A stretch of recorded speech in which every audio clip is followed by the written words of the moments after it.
नारे तकबीर बोल करके दूसरे लोगों को तो भगा दे रहे थे सर। हम भगा रहे नहीं, जैसे वो लोग जय श्री राम बोल करके दूसरे को भगा रहे हम हैं, आज वैसे तक भगा रहे हैं। हुजूर आला आप जो बोल रहे हैं आपके साथ हैं हम, क्या समझे? उनके लिए उनका मूत्र अच्छा हो सकता है, उन कारी शोएब साहब के लिए उनका किसी का पखाना अच्छा हो सकता है, मेरे लिए तो नापाक है। बिहार विधानसभा में सर धर्मांतरण के विरोध में कानून लाने की मांग की गई। उन्होंने कहा कि जो सीमावर्ती इलाके हैं, जैसे सीमांचल कई इलाके को उन्होंने टारगेट करते हुए उन्होंने कहा कि उन इलाकों में मुसलमानों की आबादी बढ़ रही है, हिंदुओं की आबादी घट रही है। ईसाई मिशनरी की बात की कि लगातार जो है ईसाई बना रहे हैं, तो ये कैसे होना? भाई वीरेंद्र ने जब कहा था कि हिना साहब का नाम उन्होंने जब पेश किया था तो आप बहुत गुस्से में दिख रहे थे, गुस्से में। और उसके बाद जो आपने कहा था कि भाई बड़े लीडर बात करेंगे आपस में। हिना साहब जो हैं, जयशाह जी को बोलिए बेटा पाकिस्तान से जयशाह क्रिकेट क्यों खिला रहा था, क्यों नहीं बोल पाए उस पर? ऑपरेशन सिंदूर के बाद सबसे ज्यादा देश की वकालत किसने किया? बैरिस्टर असदुद्दीन ओवैसी साहब ने किया। पाकिस्तान को मुंह तोड़ जवाब किसने दिया? बैरिस्टर असदुद्दीन ओवैसी साहब ने दिया। जो मास्टर मुजाहिद साहब जो जिंदगी भर भाजपा मोदी का फोटो लगा के 2024 में चुनाव लड़े, वो भी अख्तर साहब के डर से, वक्फ बोर्ड के बिल के डर से राजद में आ गए। हम वो नहीं थे जिस राजद को खून पसीना से सींचा शहाबुद्दीन साहब ने, उनकी अहलिया को टिकट तक नहीं दिया शहाबुद्दीन साहब की अहलिया को 2024 में राजद ने। हम वो नहीं थे। ट्रू रिपोर्ट्स में आपका स्वागत है। मैं हूं आपके साथ मुनव्वर आलम। आप फ्रेम में देख पा रहे हैं, फिलहाल हमारे साथ हमारे खास मेहमान हैं एमआईएम के राष्ट्रीय प्रवक्ता आदिल हसन साहब हमारे साथ मौजूद हैं। सर आपका बहुत बहुत स्वागत है। बहुत बहुत शुक्रिया। अब तो फिलहाल जो है, जो राज्यसभा सीट को लेकर के जो मामला था, पेच फंसा हुआ था, फिलहाल तो हमको लग रहा है कि वो मामला सुलझता नजर आ रहा है, क्योंकि आप लोग जाकर के तेजस्वी यादव से मुलाकात हो गई है। तो इस पर अभी क्या चल रहा है सर? आपने सुना अख्तर साहब की बाइट, क्या उन्होंने बोला तेजस्वी जी के साथ? आपने सुना दोनों निकल के बोले कि हाँ मामला सुलझ गया? ऐसा तो नहीं है। अरे मुलाकात तो हो गई है सर। मुलाकात किसी से भी हो सकती है। आपसे मुलाकात अल्हम्दुलिल्लाह हुई है, आईपी गुप्ता साहब से भी अफ्तार में हुई है, सतीश यादव जी से भी हुई है, विश्वास साहब फारबिसगंज के एमएलए उनसे भी हुई है, आप सबसे होती है। नहीं, आप जब भाई वीरेंद्र ने जब कहा था कि हिना साहब का नाम उन्होंने जब पेश किया था तो आप बहुत गुस्से में दिख रहे थे। गुस्से में। और उसके बाद जो आपने कहा था कि भाई बड़े लीडर बात करेंगे आपस में। हिना साहब जो हैं मोहतरमा, उनके लिए हम लोग से ज्यादा इज्जत किसी को नहीं है जी। हम लोगों ने उनके खिलाफ कैंडिडेट 2024 में नहीं दिया था। ये हमारा दिल है। एक बहुत बड़ा राजनीतिक परिवार से लोग हमसे टिकट मांगने आए थे सीवान से। बैरिस्टर असदुद्दीन ओवैसी साहब ने, अख्तर साहब ने नहीं दिया कि नहीं भाभी हम लोग की जीतेंगे, गार्जियन है हम। ऐसा नहीं थे कि तेजस्वी तेज प्रताप जी की तरह नहीं थे कि जब दिल्ली में शहाबुद्दीन साहब का इंतकाल हुआ तो कंधा देने भी नहीं गए। हम वो नहीं थे जिस राजद को खून पसीना से सींचा शहाबुद्दीन साहब ने, उनकी अहलिया को टिकट तक नहीं दिया शहाबुद्दीन साहब की अहलिया को 2024 में राजद ने। हम वो नहीं थे। वो हमारे यहाँ कभी नहीं रही हैं, लेकिन हमने हमेशा इज्जत दिया। हमने इसलिए बोला कि भाई वीरेंद्र किस हैसियत से बोल रहे हैं, ना वो संसदीय दल के अध्यक्ष है, ना संसदीय दल के मेंबर हैं संसदीय समिति के।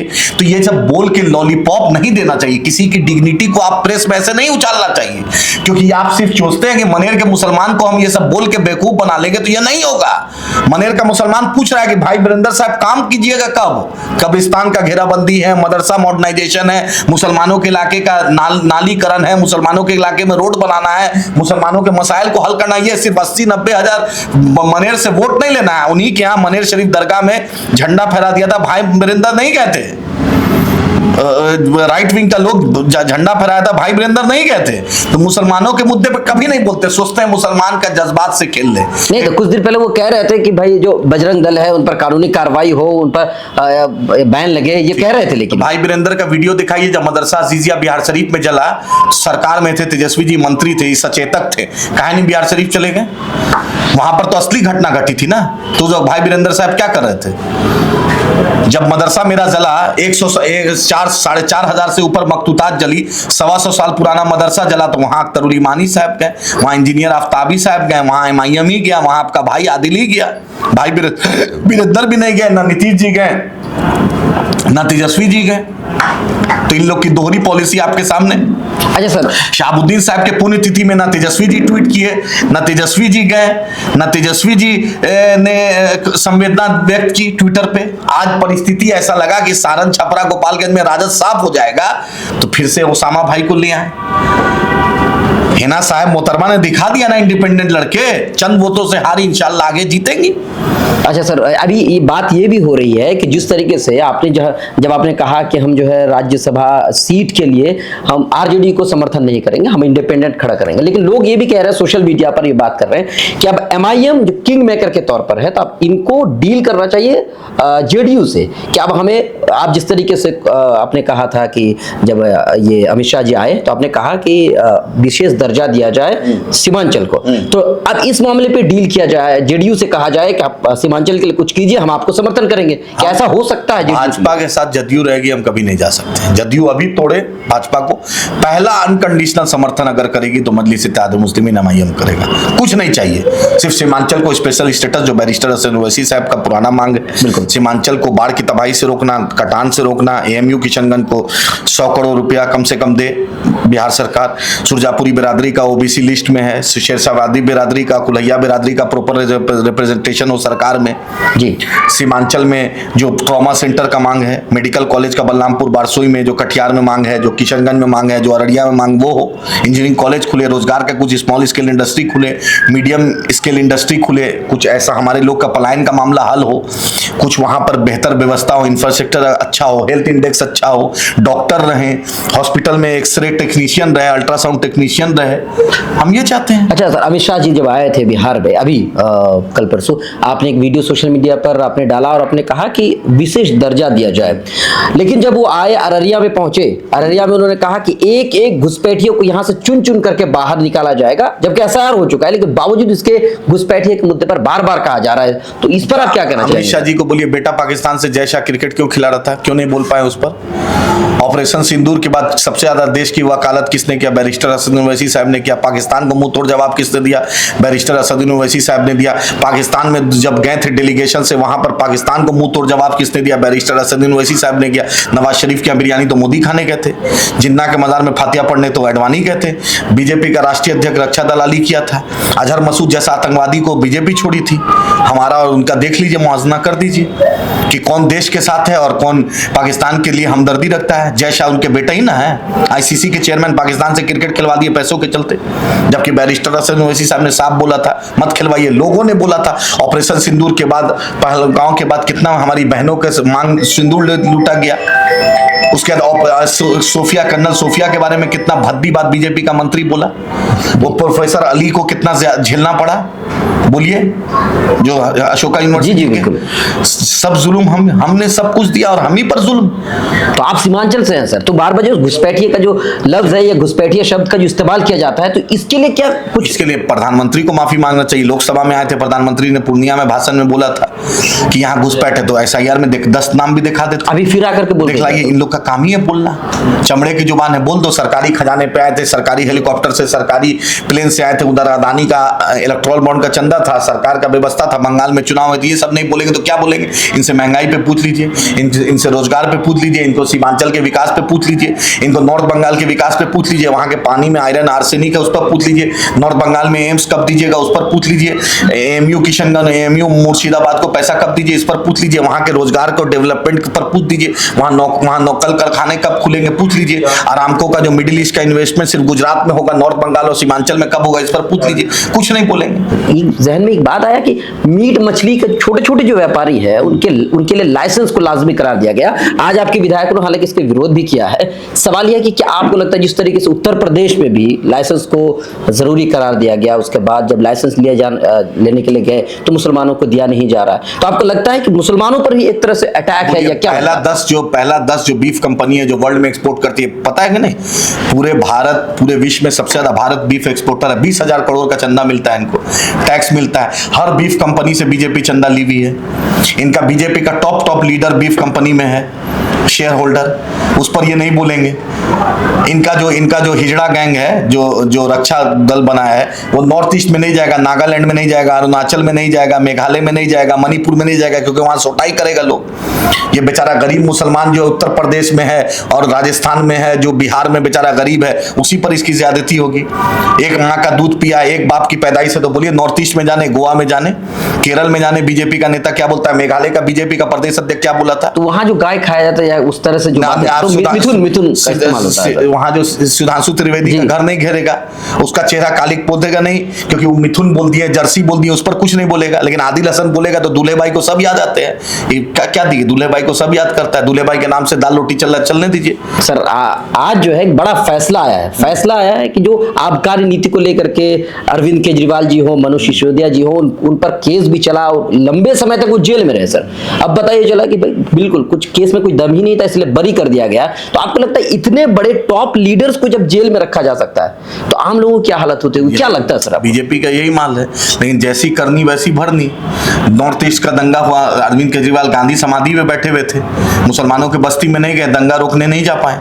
जब बिल्किस बानो का मामला हुआ था, मनीष सिसोदिया बोल नहीं पाए, हम स्कूल खोलेंगे, हम कॉलेज खोलेंगे, मेरे बिल्किस के रेपिस्ट को छोड़ दिया गया, उस पर नहीं बोलेंगे। तो अल्लाह की लाठी तो बेबोल है, तुम नहीं बोलोगे तो एक तरह कहीं बोलोगे तो इंसाफ तो होगा ना। आपको लगता है कि मतलब जो कुछ जो बोया है वो एकदम जो बोया मेरे मुद्दे पर जो नहीं बोलेगा, जो मुसलमानों के मुद्दे पर नहीं बोलेगा, जो बटला हाउस एनकाउंटर पे नहीं बोलेगा, जो दंगा पे मेरे भाई को मार दिया गया, मेरे लोगों को मार दिया गया, उस पर नहीं बोलेगा, तो ये सब कुछ होता रहता है। तो फिर कभी ऐसा भी हो सकता है कि दूसरे के साथ हो या दूसरा आपकी पार्टी के लोगों के साथ, मेरे अगर साथ ऐसा नहीं होगा, मेरे अल्लाह रखे उसको कौन चखे।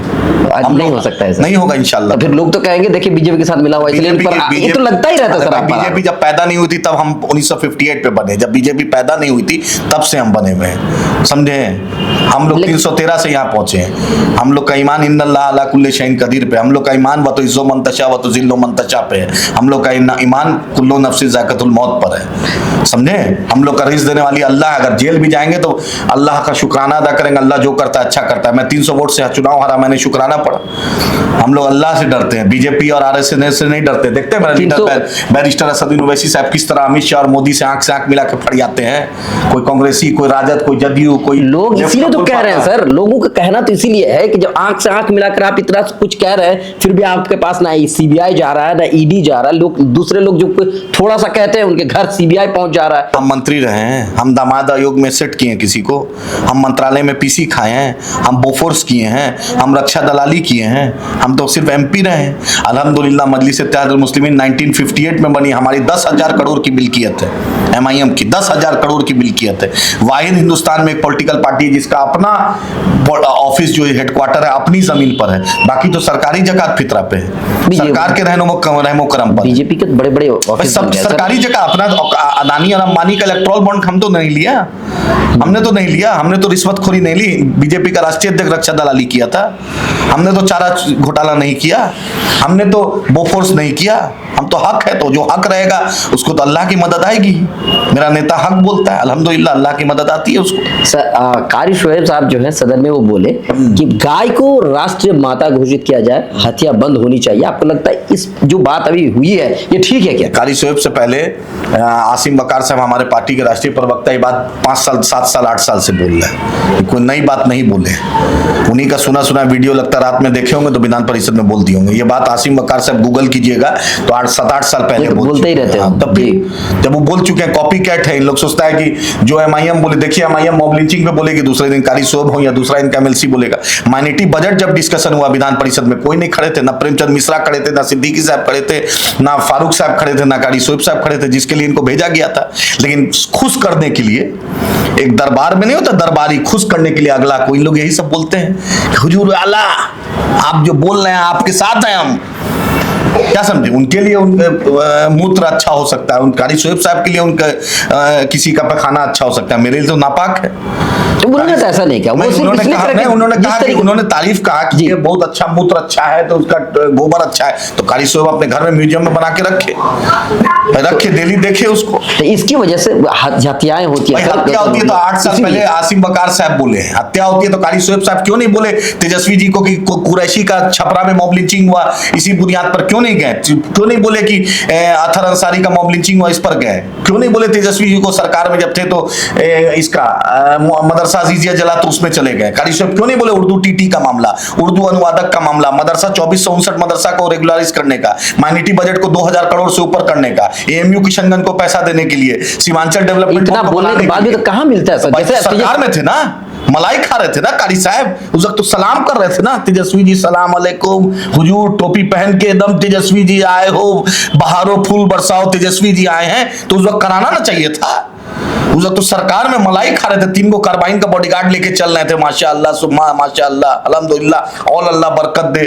तो उस वक्त बोलना चाहिए था ना सर, बोल के फायदा क्या सरकार में, होता जब है? कैबिनेट में थे तो पास कराना चाहिए था ना। सर बोलते, जैसे एमआईएम के नेतागण तो बोलते भी हैं सर, बैनर पोस्टर लेकर खड़े रहते तो कितना फायदा होता है, लोग फिर यही कहेंगे ना सर। जी एक बात, इसको हाथी को देखे हैं, हाथी को आसाम में जब हाथी बच्चा रहता है, छोटा रहता है, तो उसको सिक्कड़ में बांध दिया जाता है, समझे।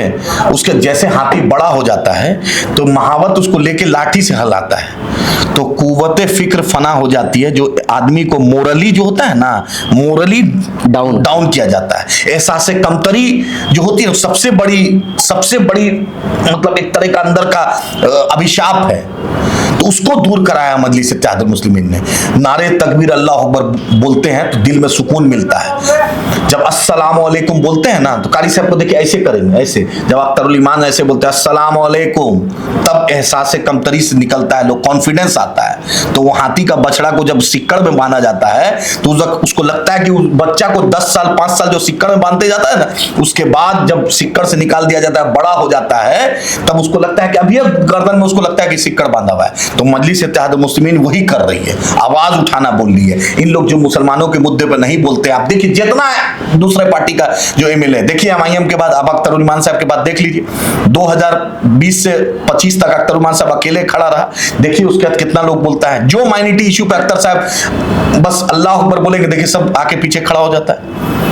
देखिएगा आप, अब देख लीजिए मिला के देख, जावेद साहब थे पार्लियामेंट में, वैसी साहब एमयू किशनगंज बोलते तो जावेद साहब पोस्टर लेके खड़े हो जाते हैं। जो मास्टर मुजाहिद साहब जो जिंदगी भर भाजपा मोदी का फोटो लगा के 2024 में चुनाव लड़े, वो भी अख्तर साहब के डर से, वक्फ बोर्ड के बिल के डर से राजद में आ गए, समझ रहे ना।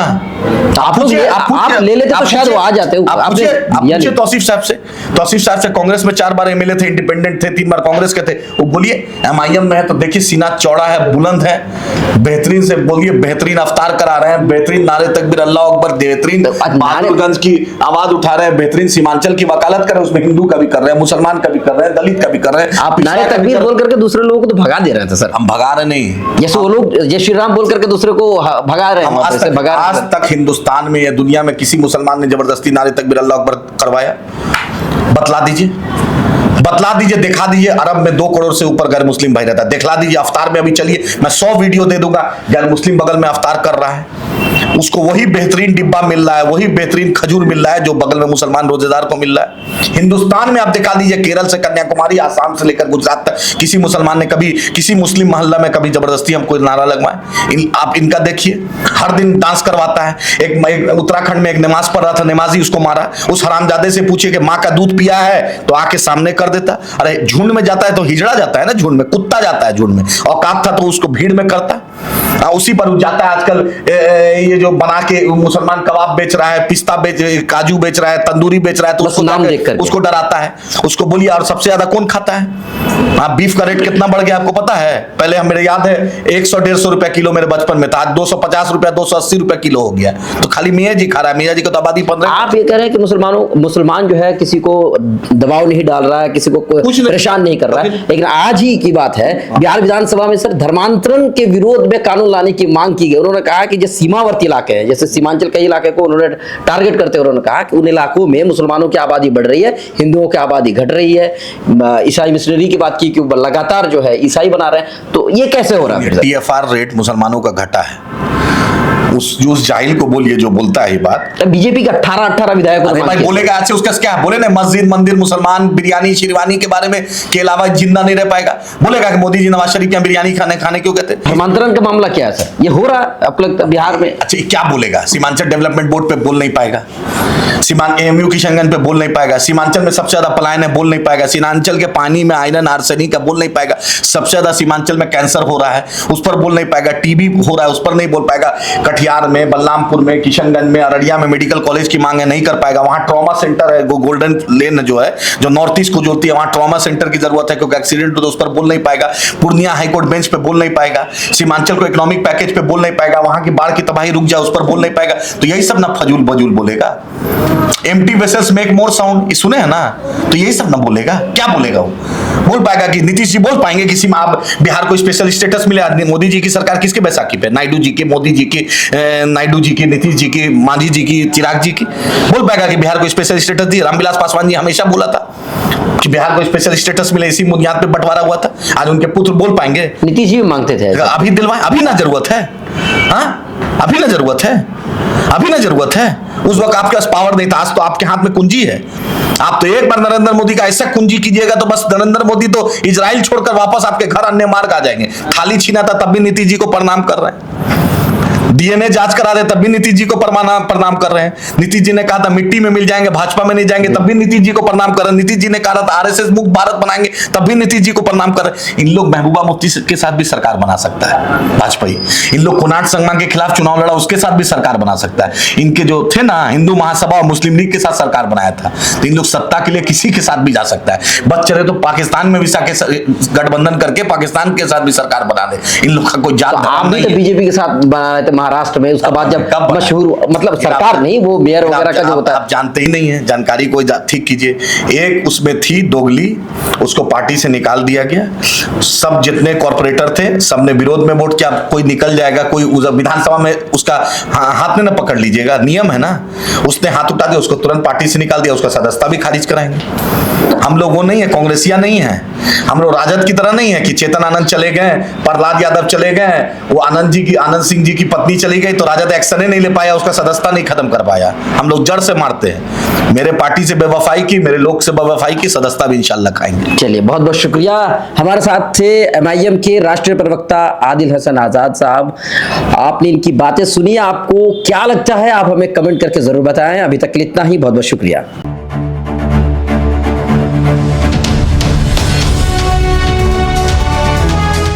ट्रू रिपोर्ट्स, सच आप तक।